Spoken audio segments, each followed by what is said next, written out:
Rob, how about at CrowdStrike? There's a lot cooking over there. I know you all have probably more than one petri dish underway. 2 to 3 years from now, what's it going to look like? What are you focusing on?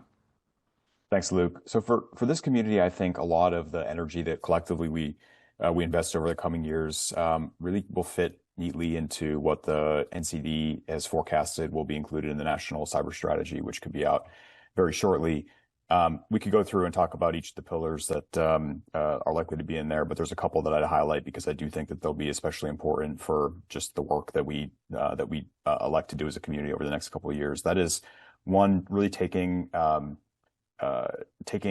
the fight to the adversary, being more persistent in terms of disrupting their operations so that they can't continue to victimize organizations, whether in the public sector or the private sector, large enterprises and small and medium-sized businesses. So I think that as a community, we're going to drive toward having more conversations about how we can confront some of those threats more actively and more proactively. And that'll be fantastic to participate in as a community. The second one is just more around AI. We've talked about it several times here today. So there'll be everybody throughout the enterprise using AI for all sorts of different business process things. Of course, in the security team specifically, there's so much opportunity there because of the constraints that I mentioned before, whether they're personnel constraints, we all have a lot of demands on our time, or whether they're resource constraints.